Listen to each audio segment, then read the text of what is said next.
So Joe Brummer on Howard Zehr, he says restorative, this is Joe Brummer talking about concepts from Howard Zehr. So he says, what is restorative justice? People like to, and this is the idea of punishing, right? So people like to get away from punishing. So people like to think, so this is obviously Joe Brummer sharing in his own way on these concepts from Howard Zehr, and then me sort of like taking notes. So you can go do your own research. But anyway, so what is this idea of restorative justice?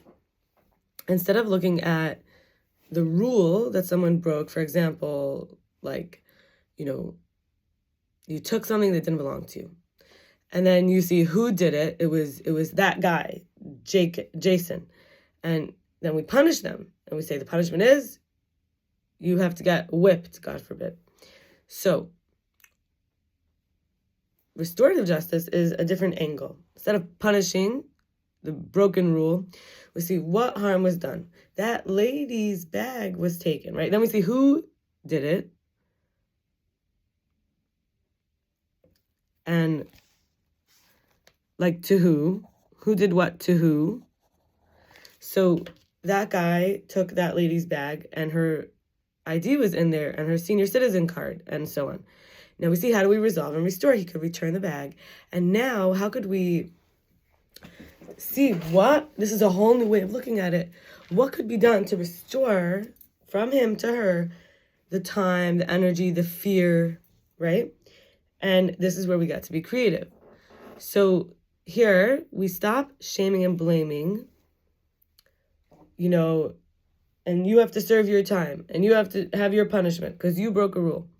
We see it as we want you to clean up your mess, right? Like, you have to return that stuff to her. You have to go to the place and get it done again if it was thrown away. You have to give her your time and energy that took from her portion because of you. If, let's say, she was going to get her food stuff from the food pantry, you're going to have to give it to her, right? So, but, like, you are going to be accountable. However, you're going to be accountable for the harm you did to people. However, as a community, we're going to hold your hand through it. And this includes very important things like helping you heal your trauma, that you go into such a fight or flight mode, such an activated amygdala where you do quote unquote these crimes against humans and you hurt people or take things. We're also going to help you to learn skills to not have to take bags from people or whatever it is, right? And we're going to help co-regulate with you so you could come into your highest creative mind rather than retaliation or escalation, or even what we would say throwing someone under the bus, blaming someone else, or taking things that don't belong to you, which is like possessing something that's not yours, stealing. And also we will have a relationship with you, which means we will be able to relate to you. You will be able to fall back into support of relationship. People understand you, who get it, who could be there for you, support you during this time. We don't define people by their worst moment. Okay, and then Joe Brummer added these comments. We're not going to define someone by their worst moment. We're not going to make a stereotype out of them. We're not going to harm their reputation. So Joe Brummer adds, 40% of behavior in a person is on autopilot. It is not mindful. It is not present. It is not conscious. It is unconscious, mindless, and absent. 40% of the behavior. So how much are people even operating from choice? And the reason he says this is important is that behaviorism, the idea of reward and punishment, to get someone to do what you want, you reward them. To prevent them from doing what you don't want, you punish them. And that's what most of the criminal justice system is based on. So this reward punishment system does not make sense when they're premised on all behavior being a choice.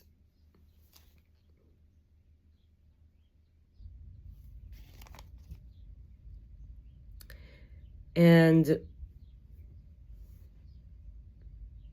in other words, some of the food you ate, how much sleep you got, what you've been programmed by your culture, by your school, all these things are living through you and you're acting it out, even who you spoke to that day, what they told you.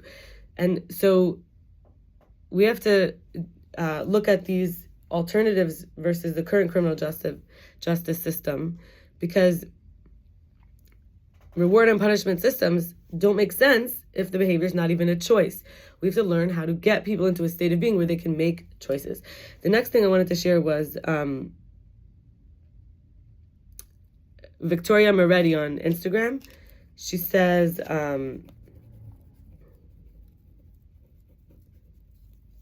in order to not be anxious in a relationship, attachment, to feel safe and connected and relaxed in the nervous system, and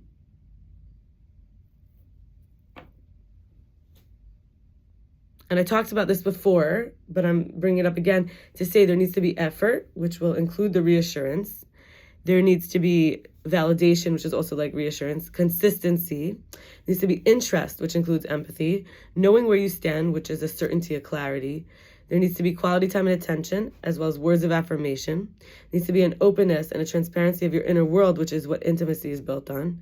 And you need to build a world together. There needs to be emotional safety, which includes presence, regulation, and connection. So that's why I want to bring that in again, because we talked about relationship here. People in relationship. I was thinking about how I show up in relationship so I was thinking for myself as a sweet, nurturing, exciting, devoted, loyal, service-oriented volunteer. I share my portion. I'm warm and forgiving and spiritual. I'm smart, thoughtful, creative, and wise, passionate and coherent, and vulnerable and real.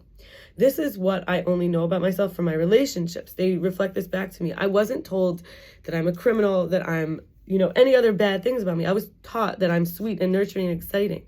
I'm devoted and loyal and service-oriented and a volunteer who shares my portion. That I'm warm and forgiving and spiritual, and that I'm smart, thoughtful, and creative and wise. That I'm passionate, that I'm coherent, that I am vulnerable and real. So now what am I looking for with, let's say, in the relationship, right? So let's say I want to have a husband, a partner. It would be somebody who's loyal, warm, and responsible, who invests in me with emotional maturity and availability, who provides me with validation and understanding, who engages in open, honest communication, who's thoughtful, considerate, maintains consistency and effort, generosity, pursuit, and earning. And the thing is that this person would have had to have had a certain amount of time before they met me where they nurtured this identity inside themselves, or others nurtured this identity inside themselves, where they're making choices based on these identifications. So this is really empowering when we can work from that place. So I will leave it there and wish you all the best. Shavua tov mevorach.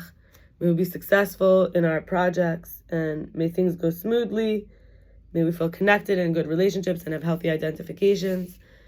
And we feel a lot of love in our life and hope. We look forward with excitement for the future. Okay, bye.